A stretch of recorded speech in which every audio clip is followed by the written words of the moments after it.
दोस्तों, क्या आपको भी घुटने में दर्द है और आप ये गलतियाँ कर रहे हैं?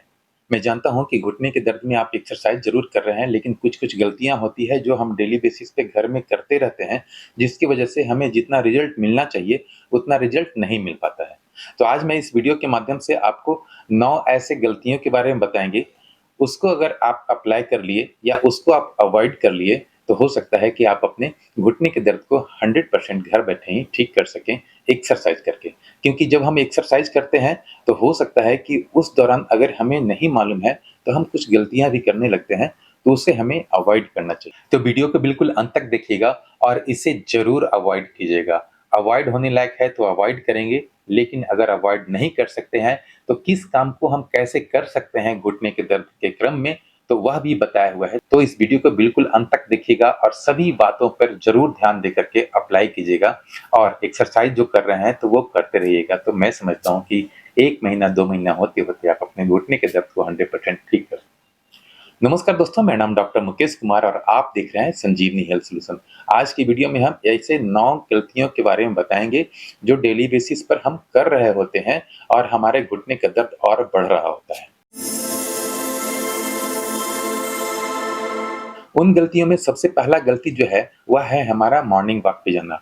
मॉर्निंग वॉक पे जाते हैं या इवनिंग वॉक पे जाते हैं, कहने का मतलब किसी भी तरह से आपको वॉकिंग को स्टॉप करना है या अवॉइड करना है।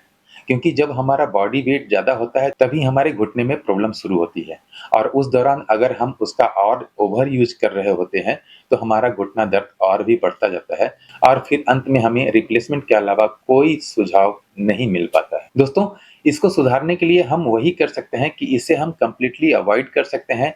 घर में ही रह करके हम कुछ एक्सरसाइज कर सकते हैं, जिससे हमारा घुटने का दर्द ठीक हो सके। बिल्कुल अवॉइड करना है।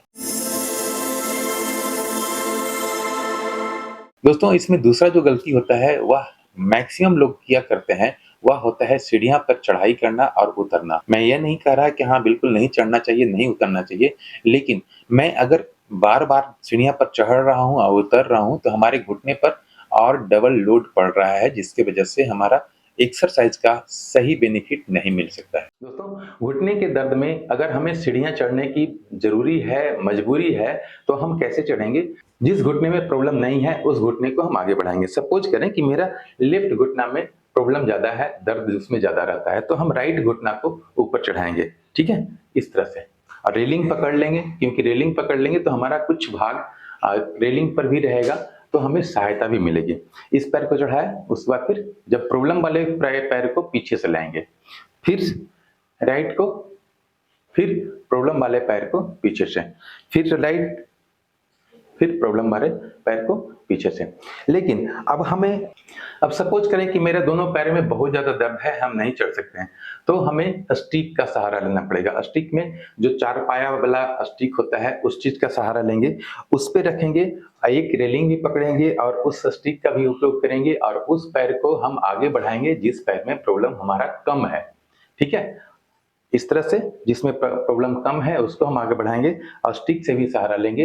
अगर कोई व्यक्ति है तो उनके सहारा लेकर के ही चढ़ेंगे और सहारा लेके ही उतरेंगे। अब उतरने के लिए कैसे उतरना है सो मैं बताता हूँ। दोस्तों, सीढ़ियाँ से उतरना है जब भी हमें, तो हम उस पैर का पहले इस्तेमाल करेंगे जो पैर में प्रॉब्लम है। यानी कि जब हम उतर रहे हों तो जिसमें ज़्यादा प्रॉब्लम है यानी कि दर्द है, उस पैर को हम पहले इस्तेमाल करेंगे। ठीक है? मैं रेलिंग पकड़ लिया हूँ और लेफ्ट में मुझे प्रॉब्लम था, तो मैं लेफ्ट को नीचे रखा। अब फिर राइट को उसी सीढ़ी पर लाके रखेंगे, ठीक है? फिर लेफ्ट को नीचे रखा, फिर राइट को उस सीढ़ी पर, फिर लेफ्ट को नीचे रखा और फिर राइट को उस सीढ़ी पर। इस तरह से हम धीरे-धीरे करके अपना सीढ़ी उतरेंगे। लेकिन जिनको ज़्यादा प्रॉब्लम है, ख़ास करके मैं बताया हूँ दोनों पैरों में प्रॉब्लम है, तो हम चौपाया जो स्टिक होता है, उस स्टिक का उपयोग करेंगे और उसके बाद मुझे इस तरह से, जिसमें कम प्रॉब्लम है उसको हम पीछे रखेंगे और जिसमें ज़्यादा प्रॉब्लम है उसको हम उतारेंगे, ठीक है? इस तरह से उतारे, फिर उसी सीढ़ी पर, फिर एक तरफ से स्टिक भी मेरा पकड़ा रहेगा और दूसरी तरफ ये भी, फिर से इस तरह से, इस तरह से। तो इस तरह से हम अगर सीढ़ियाँ चढ़ते हैं और उतरते हैं, तो हमारे घुटने पर उतना ज़्यादा ज़ोर नहीं पड़ता है, तो हम दिन भर में कम से कम 1-2 बार सीढ़ियाँ चढ़ सकते हैं, उतर जा सकते हैं। लेकिन मैं तो कहता हूँ कि अगर अवॉइड कर सकते हैं, तो इसे अवॉइड करें। इसमें जो अगला गलती होता है वह होता है वज्रासन पे बैठना। अगर आपके घुटने में दर्द है और आप इस तरह से लेग को यानी कि घुटने को मोड़ करके कंप्लीटली फ्लेक्शन मोड में रख रहे हैं, तो आप इसको 1 मिनट 2 मिनट भी रखते हैं तो आप अपने घुटने के साथ नाइंसाफ़ी कर रहे हैं। तो हमें किसी भी एंगल से वज्रासन में से नहीं बैठेंगे, इस चीज़ को हम अवॉइड करेंगे। किसी भी तरह का वैसा प्राणायाम हो गया या योगा हो गया जिसमें हमारा घुटना पूरा मोड़ने की आवश्यकता है, तो उसको भी हम अवॉइड करेंगे। दोस्तों, इसमें जो अगला गलती होता है, वह होता है कि हम पालथी मार के बैठते हैं, यानी कि क्रॉस लेग करके बैठते हैं। हमें क्रॉस लेग करके भी नहीं बैठना है। अगर बैठने की आवश्यकता है, क्योंकि घर में अगर पूजा करने की ज़रूरत है या फिर किसी भी तरह का प्रेयर करने की ज़रूरत है, तो हमें इस पोज़ीशन में मुझे बैठने की आवश्यकता पड़ जाती है। तो हम क्या करेंगे, पहला जो उपाय है, वह यह है कि हम छोटा वाला जो टॉवेल होता है, इसको थोड़ा-सा रोल बना लेंगे और रोल बना करके हम अपने घुटने के अंदर इस तरह से जब हम पालथी मार के बैठेंगे तो इस तरह से इसको रख लेंगे। उसके बाद जितना हम अंदर दबा सकें उसको दबा लेंगे और इसमें भी इसी तरह से रख लेंगे और उसके बाद फिर बैठेंगे। अब हम घंटों बैठेंगे, हमें कोई प्रॉब्लम नहीं है। या फिर दूसरा उपाय जो है यह है, दूसरा उपाय के लिए हम क्या करेंगे, हमारे पास कुशन होगा, कुशन का उपयोग करेंगे और हम कुशन का उपयोग इस तरह से नीचे रख करके, इस तरह से नीचे रख करके इस तरह से बैठ सकेंगे। अब हम आधा घंटा, 1 घंटा जितना देर भी बैठना है, हम बैठ सकते हैं। या फिर तीसरा उपाय जो है, वह यह है कि हमारे पास अगर बॉल है, यह बॉल एक्सरसाइज बॉल कहलाता है, तो इस बॉल का भी हम इस्तेमाल कर सकते हैं। इस बॉल को भी हम नीचे रख करके आराम से बैठ सकेंगे। थोड़ा-सा कोशिश रहे कि मेरा पैर थोड़ा-सा आगे की ओर रहे।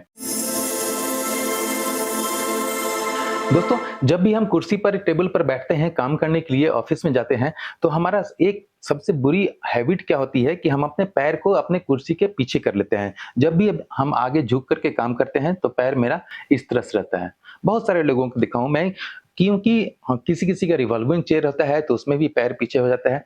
तो इस तरह से भी अगर हम बैठते हैं, तो ये हमारे घुटने के लिए अच्छा बात नहीं है, इसलिए हमको इसको भी सुधारने की आवश्यकता है। ठीक है? तो इसको सुधारने के लिए क्या करेंगे, जब भी हम कुर्सी पर बैठेंगे तो कोशिश मेरा रहे कि पैर मेरा 90 डिग्री पर रहे मिनिमम, या फिर हम कोशिश कर सकेंगे कि पैर आगे रखें या फिर पैर बिल्कुल आगे रखें।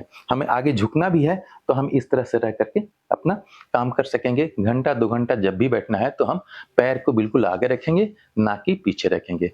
तो इस तरह से कुर्सी पर बैठने के क्रम में भी हम इसका ध्यान रखेंगे ताकि आने वाले फ्यूचर में हमारा एक्सरसाइज का सही बेनिफिट मिल सके। दोस्तों, इसमें जो छठा गलती होता है वह होता है हम 100 मीटर 200 मीटर घूम करके आते हैं या फिर सब्जियां लाने के लिए जाते हैं, कोई सामान लेने के लिए जाते हैं।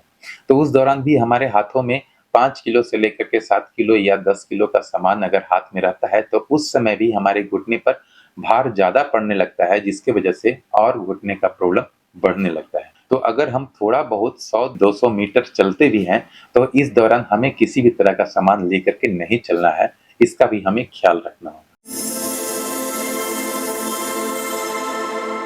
दोस्तों, इसमें जो अगला गलती होता है वह होता है कि हम अगर सोफ़ा पर बैठते हैं या किसी कुर्सी पर बैठते हैं, तो हम अपने एक पैर को दूसरे पैर पे चढ़ा लेते हैं, इस तरह से। आप इस तरह से चढ़ा लिए, अब इस तरह से हम कम से कम 5 मिनट 10 मिनट के आस-पास बैठ जाते हैं। जनरली उस समय हमें कुछ फीलिंग नहीं हो रहा होता है कि हाँ, हमारे घुटने में प्रॉब्लम है, लेकिन यह हमारे पैर के अलाइनमेंट को बिगाड़ता है। तो हम कभी भी इस पोज़ीशन में सोफ़ा पर हो या कुर्सी पर हो ना बैठेंगे, या फिर बेड पर भी कभी-कभी हम लोग बैठते हैं तो इस तरह से बैठ जाते हैं। तो ध्यान ये रहे कि हमारा पैर कभी भी एक पैर दूसरे पैर पर नहीं रहे, इस तरह से भी, या फिर किसी-किसी का राइट पैर को ऊपर रखने का आदत होता है तो इस तरह से बैठते हैं। कभी भी बैठे हुए हैं तो देख रहे हैं, टीवी देख रहे हैं या कुछ कर रहे हैं, तो इस आदत को भी मुझे सुधारने की आवश्यकता है, क्योंकि यहाँ पर हमारा अलाइनमेंट बिगड़ता है। तो इसका भी हम हमेशा ध्यान रखेंगे। जब भी बैठें तो इस पोज़ीशन में ना बैठें, बिल्कुल पैर मेरा नीचे रहेगा या कोशिश रहे तो थोड़ा-सा आगे रहे। ठीक है? इस तरह से हम घंटों बैठ सकते हैं, कुछ भी काम कर सकते हैं, टीवी देख सकते हैं, पेपर पढ़ सकते हैं, तो इस पैर पर भी हम ध्यान रखेंगे। दोस्तों, इसमें 8वाँ जो गलती है वह है जो बहुत सारे लोगों के घर में मैं देखा हूँ कि इंडियन टॉयलेट है और उसी में वह टॉयलेट जाते हैं, जिसकी वजह से उनका घुटना कंप्लीटली फ्लेक्शन मोड में चला जाता है, जिसकी वजह से कभी-कभी तो वो टॉयलेट से उठ भी नहीं पाते हैं, दीवार के सहारे उठ पाते हैं और बहुत तकलीफ होता है। मेरा कहने का मतलब है किसी भी एंगल से हम अपने घुटने को कंप्लीटली बेंड नहीं करेंगे, कंप्लीटली फ्लेक्शन में नहीं करेंगे। उससे बचाव के लिए हम यही कर सकते हैं कि इंडियन टॉयलेट के जगह पे हम वेस्टर्न टॉयलेट का इस्तेमाल करेंगे, कमोड का इस्तेमाल करेंगे। फिलहाल अभी के लिए जब हमें घुटने में दर्द है, जब हमें 100% ठीक हो जाएगा तो इन सारी चीज़ों को फिर से हम कर सकेंगे। लेकिन फिलहाल जब हम एक्सरसाइज कर रहे हैं तो इन सारी गलतियों को हम बिल्कुल ध्यान रखेंगे, नज़रअंदाज नहीं करेंगे। दोस्तों, इसमें 9वां लास्ट बट नॉट लीस्ट। दोस्तों, अगर हम साइकिल चलाते हैं तो यह भी एक अच्छा एक्सरसाइज माना गया है। लेकिन साइकिल चलाने में अगर कुछ गलतियाँ करते हैं तो उसमें भी हमारा बैड इफ़ेक्ट पड़ता है हमारे घुटनों पर। साइकिल चलाने के लिए हम क्या करेंगे कि जब भी हम पैडल पे पैर रखेंगे तो अपना जो पंजा होता है यानी कि पैर का अगला भाग होता है उसको हम पैडल पे रखेंगे, राइट? उसी तरह से लेफ्ट का भी, दोनों पैर हम इस तरह से रखेंगे, जो हमारा आगे वाला भाग है इस भाग को पैडल पे रखेंगे। जनरली होता क्या है, पब्लिक जो कभी-कभी चलाते हैं तो देखता हूँ मैं कि यहाँ पर क्या करते हैं, वह पैडल को अपने पैर के बीच में रखते हैं या फिर कभी-कभी मैं देखता हूँ कि इस तरह से रखते हैं। तो यही हमारी गलती होती है साइकिल चलाने में। इस गलती को अगर हम सुधार लेंगे तो हमारा घुटने के दर्द में जल्दी राहत मिलेगी और जल्दी हम ठीक कर सकेंगे अगर एक्सरसाइज करते हैं तो। वैसे तो मैं कहता हूँ कि अगर आप साइकिल चलाते हैं तो यह भी एक बहुत अच्छा एक्सरसाइज है। आपकी घुटने की मोबिलिटी और फ्लेक्सिबिलिटी बनी रहती है। तो आप साइकिल का इस्तेमाल चाहे तो स्टैटिक साइकिल जो घर में होता है उसका भी उपयोग कर सकते हैं या फिर जनरल साइकिल, नॉर्मल साइकिल को भी चला करके आप अपना 2-3 किलोमीटर, 4 किलोमीटर या कम से कम 5 किलोमीटर भी चला लेते हैं तो आप अपने घुटने के लिए अच्छा काम कर रहे हैं और उसे आप यूज़ कर सकते हैं। दोस्तों, खाने-पीने में अगर कुछ गलतियाँ कर रहे हैं तो उसको भी हमें सुधारने की ज़रूरत है। सबसे पहले कि हम कोई वही ऐसा चीज़ नहीं खाएँगे जिसमें शुगर हो, यानी कि चीनी हो या चीनी से बना हुआ हो। क्योंकि चीनी अगर हम ज़्यादा खाते हैं तो हमारे वज़न भी ज़्यादा बढ़ने लगती है, तो हम इस चीज़ का अवॉइड करेंगे। दूसरी बात, वैसा कोई भी पैक्ड फूड या फिर डीप फ्राइड हम नहीं खाएँगे, उससे भी हमारा वज़न बढ़ता है। और आप जानते हैं कि घुटने में दर्द होने का कारण ही जो सबसे मेन होता है, वह होता है हमारे वज़न का बढ़ना, ओवरवेट होना। तो हमें वेट पर भी थोड़ा ध्यान रखना होगा, तो हम इसका भी अवॉइड करेंगे। साथ ही साथ तीसरा जो होता है वह कोल्ड ड्रिंक्स का इस्तेमाल हम ना करेंगे। कोल्ड ड्रिंक्स के भी पीने से हमारा वज़न बढ़ता है। कहने का मतलब कोई भी चीज़ ऐसा नहीं खाएँगे जो आप जानते हैं कि जिसकी वज़ह से आपका वज़न बढ़े, तो उस चीज़ को भी हमें अवॉइड करना चाहिए। और मैं समझता हूँ कि इन सारी चीज़ों को अगर आप ध्यान में रखते हुए एक्सरसाइज़ भी कर रहे हैं, तो आपके घुटने के दर्द 100% ठीक हो सकेंगे। दोस्तों, इन सारी गलतियों के अगर हम सुधार लेते हैं और कुछ एक्सरसाइज जो आप देख रहे होंगे या जो आई बटन पे आ रहा है, इस एक्सरसाइज को अगर कर लेते हैं तो हम अपने घुटने के दर्द को 100% ठीक कर सकते हैं। अगर आपका स्टेज 1 में है, व स्टेज 2 में है, स्टेज 3 में है या स्टेज 4 में है। ऑस्टियोआर्थराइटिस के बहुत सारे स्टेज होते हैं।